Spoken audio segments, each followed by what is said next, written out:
Good afternoon again.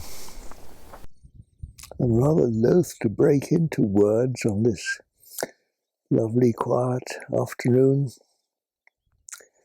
standing on this lovely sward of green grass,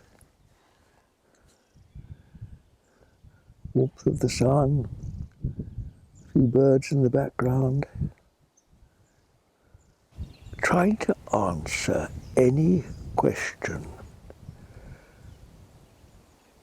from the point of view of mind and body is you're on a losing wicket from the start. It's only when we come into the present, by which I mean here and now, and connect with this invisible presence, which is the presence of God, that we get body and mind in balance. We bring in the third point, which is called in the Christian tradition the Trinity, the law of three. Body and mind by themselves are like a car running on only 3 cylinders, or 2 cylinders when it should have 3.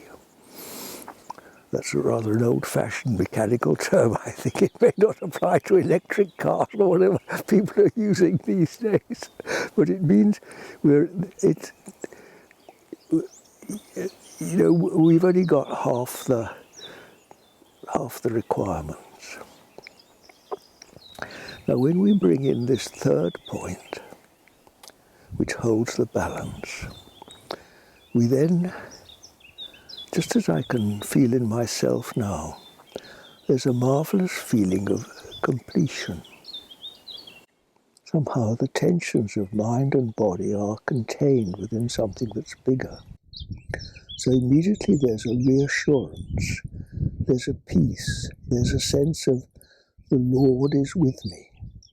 I, as John Butler, really know nothing, and certainly I can do nothing. I just face the present need. If that's the question, I face the question. I don't have to know what the answer is, because the answer arises naturally from this infinite presence, in which there's no separation, so there are no questions. What's there to do?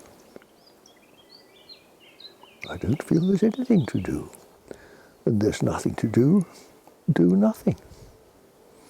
Marvelous. What's there to say?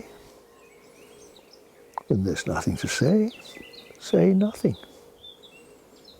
Marvelous. I'm just standing here. There's a lovely bird just singing in the bush over there. So I'm listening to the bird. And I'm filled with joy and thankfulness and love.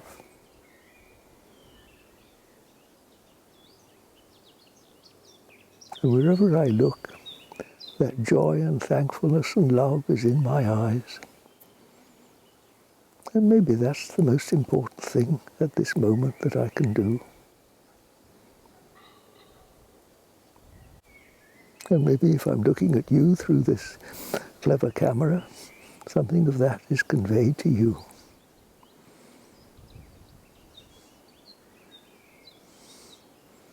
What else is needed, really and truly? But that divine completion, always here and now. Just before I came out with Phil on this exhibition, the last email I got was from a not so young woman in her late 30s who is just starting to meditate and who is experiencing fear. And that's quite common when people start to meditate, because you're stepping out into the unknown. You're stepping out from the usual everyday structures of our lives that we're used to. We're letting them go, and we're suddenly, as it were, feel a bit naked before stillness, before space. God, what's all that about? You feel a bit uncertain. Well, some brave spirits love that sort of thing, others are a bit timid. Well, fair enough.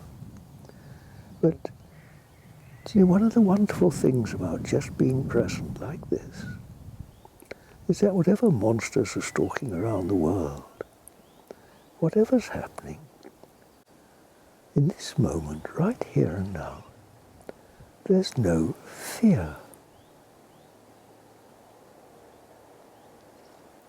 Is there?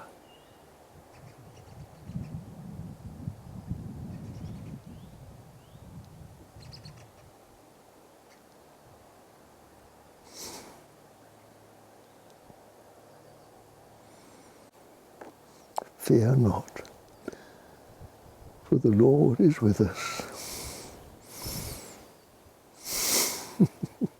And the Lord's nothing more complicated, my dears, than just being present here and now, in this infinite comfort of responding to whatever's in front of us, here and now. God bless you, dears. Short and sweet today. Until tomorrow.